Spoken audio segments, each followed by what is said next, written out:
Greetings, this is Kitchen, and welcome to my video about the pretender I'll be running for the upcoming game as a Karaz-a-Karak. So yeah, this is it. It's going to be Valaya, mother of all. She's like Dominion to Rainbow, Chassis.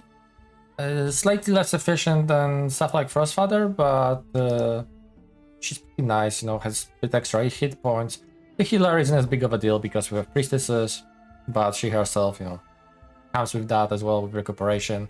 Slightly bit of regeneration, and those two are actually coming from the Rune of Valaya she starts with. Cannot be removed by normal means. But if she dies, for example, and then you resurrect her, she will spawn without it. So you will have then 3 slots for miscellaneous stuff. There's also Fortune Teller 50, which is pretty good. I mean, that's kind of tempting to go for Misfortune, but please don't. And she allows you to take extra growth scale, which if someone... Look, I'm not a fan of growth. I actually like going Def 1 usually, or even Def 2, but Def 1 feels like almost free scale to me at this point. But if someone likes to go growth, hey, grow free, that's your way. And this is going to be the blast, so quite heavy. Definitely, I do not advise going for something like this with dwarves. It makes your recruitment painful. With how expensive your troops are and stuff. But yeah, basically big rainbow spread with emphasis on Astral for late game and a little bit of extra Earth to make casting Earthblood Deep Well easier. I mean, yeah, basically that's the main reason. Everything else to 4. A decent-ish Dominion of 7. Just enough to allow us to make Runeguard as we go. With taking lands around the capital, but later on, especially if you control riches from beneath, or you know, even if you finish your resource giving site, you know, that Dominion score will increase with you building up temples. So this is also some way of increasing your production. But yeah, the turmoil thanks to citadels, it does visibly reduce the recruitment point, but it's not the end of the world. Now this is the big part. No production this feels bad. You basically might as well forget about getting iron breakers. It's super hard. Maybe again, once you have reaches from beneath, you can do that because it's a massive influx of resources with that global. But yeah, this really limits your recruitment in general. Heat, I was talking in my overview of the nation itself. I might have mentioned that, but I prefer going for heat with dwarves because we don't have snow survival on everything except I think miners and rangers. So this just helps out with moving around because your worst move speed is actually 12, which is fantastic, right? Dwarves are amazing marchers. They're not slow, they're not fast in combat, but they just march and march and march. Def 1. So yeah, Def 1, it does kill population in capital a little bit. I think it drops from, you know, the starting value of 40-something thousand down to 37 or so before it normalizes. You know, on like normal plains, it basically cancels itself with the natural plains growth. It doesn't even cancel out if you find farmland. But yeah, it's really fine. The only thing it speeds up killing is like stuff like forest mountains, at least until they drop to the certain level of population there. Now luck, it hurts because I love going luck 2, and it can be very good for dwarves to go luck 2 with you getting the rune lords for free. But yeah, at least I'm not gonna go misfortune, so that's basically the idea. And yeah, I'm happy with this choice too. You don't really have to go either way with luck. I think it works fine this way. And drain 4, of course, because we're dwarves. Now, for the blast itself. What I decided is going all in on Runeguard, of course, is our combat force. And for that purpose, I want to make them, first and foremost, durable. Like, they're expensive, they're hard to recruit in large numbers. So I don't want any to die, of course. You know, like with any good sacreds, you want them to keep on going. So they come with really solid stats overall, right? Good attack, good defense 14, although part of it is shield, of course, 5 of it. Decent-ish hit points, you know, it's more than human. But this is one of the lacking parts, and the weapon is very good as well. It's 8 damage, so 20 damage, one-handed weapon. Not bad, not bad. And they're of course 4 per square. So what I decided on is just all in on making them super defensive, so 4 defense points and blur. So basically against anyone that doesn't have Spirit Sight, it plus 6 defense, so now we're at 20. If we include shield, of course. If not, then just 14. Sorry, not 14. 16, not 16. What am I talking about? Hold on, it's 6. Yeah, it's 6. So why was I thinking about? Oh, it's -3, this one. Right, so yeah, the shield parry varies 5. So yeah, from 20, 15 is just to dodge purely the attack.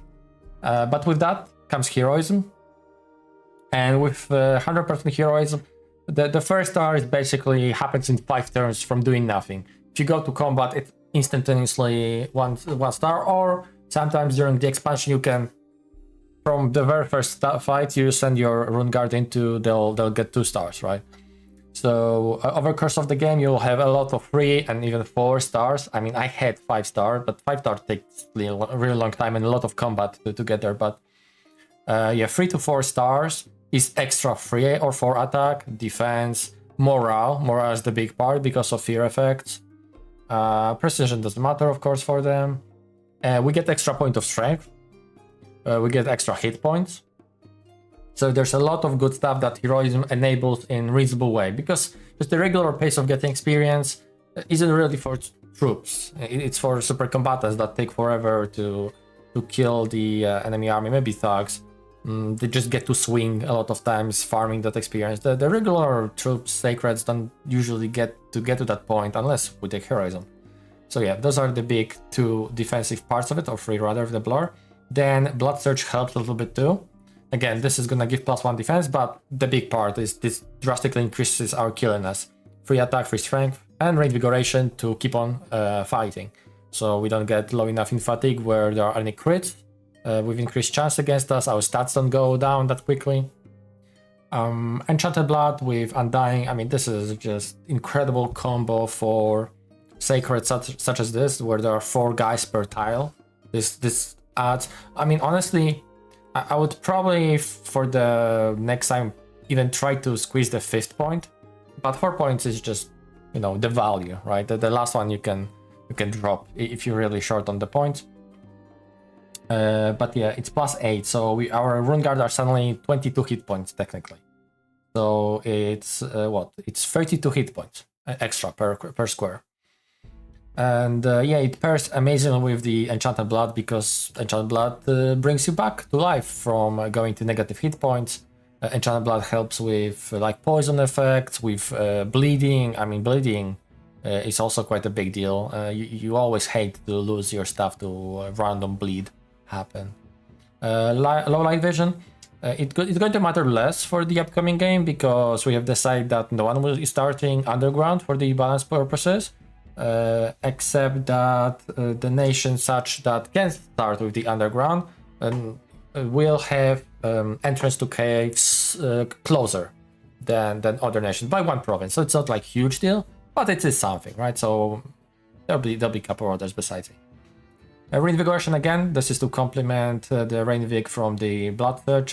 It does really those few points. Well, they're not like amazing for mages, although they help.